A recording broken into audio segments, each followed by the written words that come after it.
European auto manufacturers have built many desirable motor cars that Americans may never get to drive. Regulations governing the manufacturing requirements for safety and environmental concerns differ from one country to another, making it necessary to alter a car's design to conform to those rules. Occasionally, when the Europeans or Japanese create exclusive future classics, the trouble of creating versions to conform to U.S. regulations is just not worth the effort. Therefore, many never leave their home continent. Ask any car enthusiast with a penchant for Europower what is the most advanced supercar of the 80s, and the answer is likely the Porsche 959. Created to run in the ill-fated Group B racing series, the Porsche 959 was the most technologically advanced car of its day. According to Stutt Cars, it integrated the digital age fully into the automobile with computers controlling the engine, turbos, suspension, and traction control. The advanced componentry and lightweight materials used to construct it made it very expensive, and only those with substantial wealth could afford one, if they were European. Nissan has produced a Skyline model since the late 50s, first as a Prince model and renamed to Nissan shortly after introduction. Its styling modeled American designs, and it was intended as a luxury model, according to Motor One. The car continued through the 60s as just another Nissan until 1969, when the first performance-oriented GTR model was introduced with a 169 horsepower inline-six engine. The GTR grew into somewhat of a legend, but never once did one arrive in the port of Los Angeles with the steering wheel on the left. The VW Type 1 Beetle was one of the best-selling cars in the U.S. for decades until it was pulled from the market in 1977. One may wonder why this car is on the list, as there are still thousands around to choose from. Although the Beetle left the U.S. in the 70s, it continued production in Mexico until 2004. The main problem was that with the trunk in the front, there was nothing but mostly air to protect the front passengers in the event of an accident. Jaguar's ambitious supercar project started with the promise of a genuine Jag V12, but ended up with a twin-turbo V6. Jaguar had always been known for making sporting cars and race winners, but mid-engine supercars were never something associated with the brand. The plan to make a world-class supercar was gutsy, and the result turned out to be one of the coolest cars of the 90s, the XJ220. With so few copies made, it would be impossible to make sense of spending the money to have it tested for U.S. certification. The only examples that were imported came under the show and display scheme, which has since expired now that 25 years have passed, and these gems can be driven anywhere. The Strosek Diablo is a unique machine with some clever changes to the styling that make it distinct from anything else.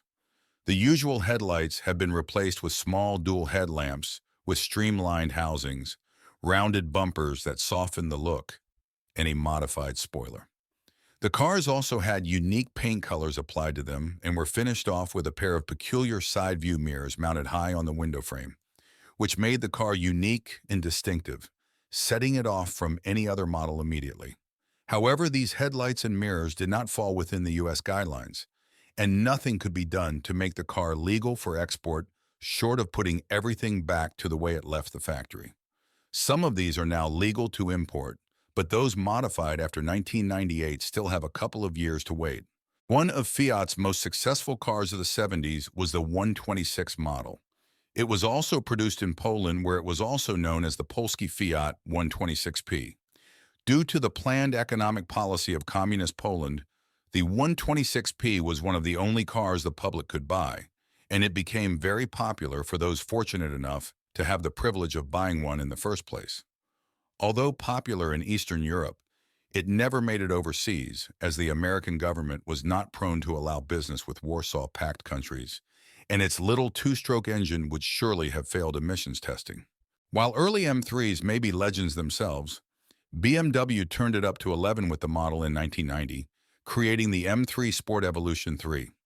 According to Road & Track, BMW needed the production of 5,000 cars to satisfy homologation rules to race in Group A, but also subsequently needed a bona fide race car to put on the track. This would be the Evo 3, which shares no body panels except the hood. It also features a larger 2.5-liter engine with various performance enhancements, including a hotter cam, larger valves, and free-flowing exhaust. Coupled with the more powerful engine were electronically controlled suspension, 18-inch wheels, and body elements to increase downforce, including an adjustable spoiler. In the end, 600 copies were made. None of them were exported to the US because this was made to satisfy racing regulations, and export variants were not a consideration. As a result, it would not have passed certification if that had even been tried. Today, the value of these cars is astronomical, with one selling on Bring a Trailer in 2021 for an astonishing $245,056. Beginning in 1967, Mazda built the new Cosmo sports car as a way to introduce its new rotary engine to the public. They were initially all hand-built in a special workshop and given the utmost attention and care. These early Cosmos were sold only in Japan, and production was limited via Silodrome. The Cosmo name was used for a couple of other models through the years, but it was the upscale luxury brand from Mazda that wore it best. The Unos Cosmo of 1990 to 1996 would be the last, but it was powered by a unique 3-rotor 2.0-liter engine fitted with 2 sequential turbochargers that produced 300 horsepower. The final Cosmo was only sold in the Japanese market for a premium price. It is still the most unique Mazda ever developed and has only recently been allowed to be imported by eager Mazda enthusiasts. The Zonda was built from 1999 until 2017, with a total of 140 cars produced. They all use a specially engineered Mercedes-AMG V12 that puts out up to 760 horsepower. Each car is handcrafted from carbon fiber and aluminum, with other lightweight materials to give the cars one of the best power-to-weight ratios possible. To get this level of craftsmanship and adrenaline-inducing speed, the cost is high, with Zonda selling to customers for more than $1 million at the low end.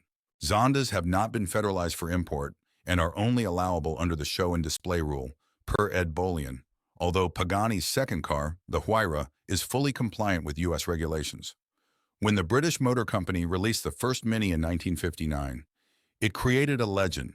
The now iconic little car is a permanent part of pop culture and has also become a British icon, as recognizable as the Queen herself. The Mini came along at just the right time and with the right formula to be a success, and that success endured for many decades. Sales in the U.S. began in 1960 and continued until 1967. While weekend racers found the cars to be excellent packages to put on the track, the size was not well suited for American highways. Although sales ended in the U.S., the Mini continued in production for decades. Ownership changed hands until production was managed by Rover. The Mini may have had some upgrades, but it remained essentially the same even after BMW bought Rover in 1994. Under German ownership, losses stacked up and production ended in 2000 when BMW announced a modern successor.